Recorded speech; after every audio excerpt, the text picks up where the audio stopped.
On the morning of October 31st, 2019, the spaceship SS Geld was launched into orbit on a mission carrying a total of 5 crew members. All had varying reasons for being there, and it was not dissimilar to other missions. That was until later that night. At 11:15 p.m., Naruto Kid contacted the rest of the crew members. Hey, did you call? What's going on? Dude, holy shit, holy shit! Yo, chill the fuck out with your language, boy. What's going on here? Dude, there's a dead body in here. What? Where are you? I'm in the admin room. It's Torpedo 52. He isn't moving. Stay put. I'll be right over.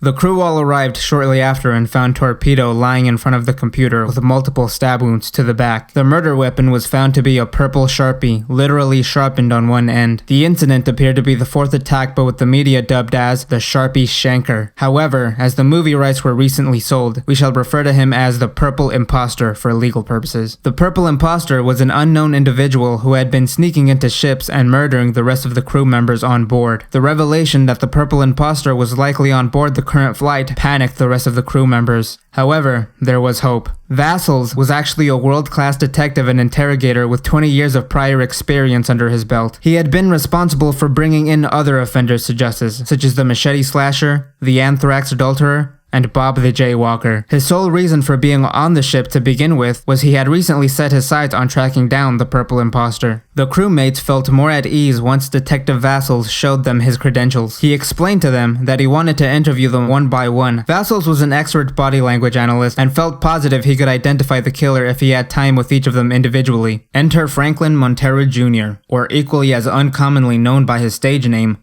Puppy G. Puppy G was at the time an undiscovered singer-slash-rap artist who had just released his first album. It had failed to make any impact or profits, mainly attributing to the fact that it was only released via cassette tape as a marketing stunt. Despite the medium fading into obscurity as Bluetooth became more prominent, Puppy G thought people would find the concept novel and purchase the album ironically.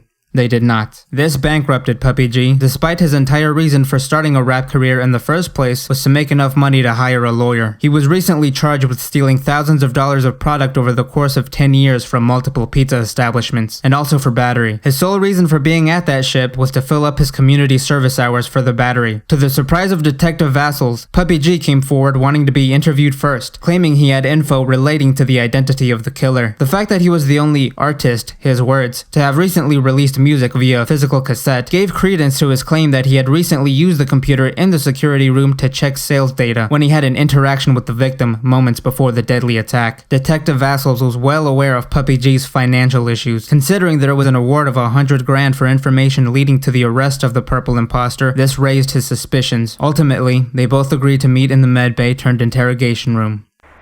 Oh, what's taking so long, bro?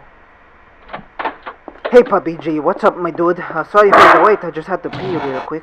While seemingly a throwaway line, Vassals mentioning his potty break so explicitly is very important. Revealing something personal like this to a subject is a common interrogation tactic used to make the subject feel at ease. Bro, it's all good, bro. Hey, so, I'm actually a big fan of your music. Oh, hell yeah, fool. Yeah, so, do you think I could get an autograph? Oh, sure thing, bro. You got a pen? Yeah, right here, just sign here. Initial here. And cursive here. Okay, great. Thank you so much. Yeah, bro, no problem. Okay, so let's get to business now. Tell me exactly what happened. Alright, so basically, I was just checking out the stats on my new album real quick. Showed out, by the way. Yeah, I actually tried to get the copy myself, but I just wasn't able to. Yeah, sorry about that, bro. I'm just too popular, I guess. Puppy G was in fact not popular at all. No one had purchased his music and he didn't have any fans. This was a lie, and Detective Vassals knew this as he was able to see the album statistics since Puppy G forgot to log out. Vassals plays along with the story in an effort to catch him in more lies. So anyway, the guy who got stabbed, Torpo or whatever his name was, he was a fan of my music too. He would compliment me as I was walking out the room like they always do. And he said he was gonna go see if he could try all my cassette tape online, say it was sold out before. But the thing is, he actually confided in me and told me he was being followed around by one of the crew members. Who was it?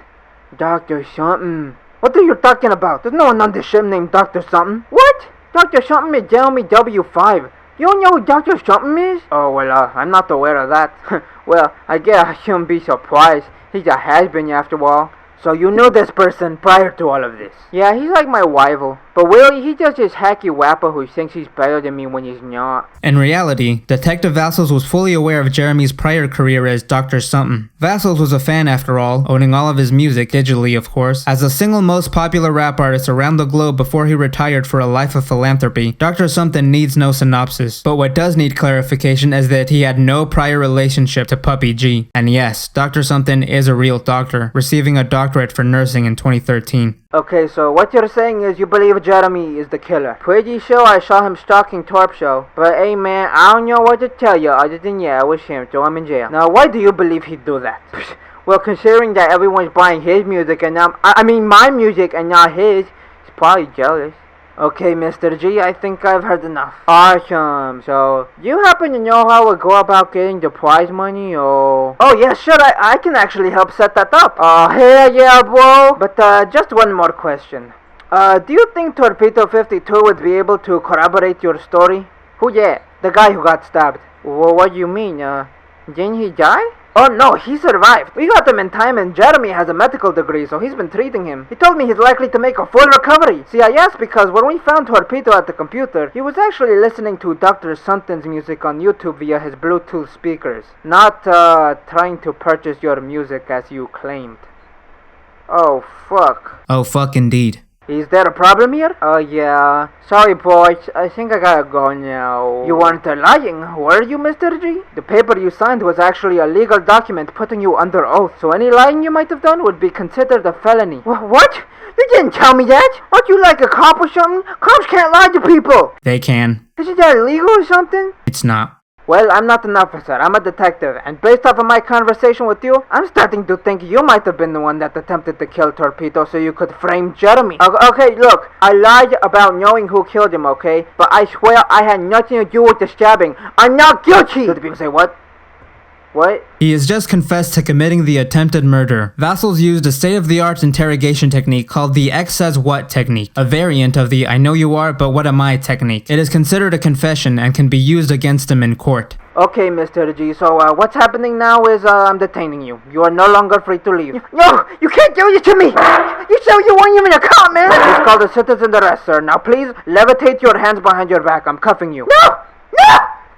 Along with the previous charges of battery and grand larceny, the prosecutors now had video evidence of Puppy G murdering a detective, lying to obstruct the law, and even a technical confession to the attempted murder of Torpedo 52. Despite all of this, Puppy G only served a single day in prison, after which he walked away a free man. Puppy G was detained after the ship had landed while the rest of the crew were able to make it home safely. The day after, two of the former crew members, Jeremy W5 and Torpedo 52, were found murdered in their own home, both stabbed to death with a purple Sharpie. The third survivor, Naruto Kid, disappeared. When his apartment was searched, they found a 50-pack of purple Sharpies. This event coincided with letters received by the press, reportedly by the purple imposter himself, taking credit for the murders. In the letter, he also revealed that he was a Luddite who had targeted people listening to music via Bluetooth, believing that the frequencies gave off harmful radiation that could cause salmonella. This, however, did not exonerate Puppy G, as he still murdered Vassals. The result that the manifesto would have, however, is that it would incite fear and paranoia onto the general populace who all used Bluetooth to listen to music. As the country searched for an alternative, they would come across Puppy G's physical cassette album. It would end up reaching critical acclaim, breaking worldwide sales records, not for the quality of the actual music, but because of the fear of getting stabbed to death. This resulted in Puppy G becoming a billionaire overnight, and if there's one thing that can help one reduce or even evade punishment altogether for committing crimes, it's having a lot of fucking money.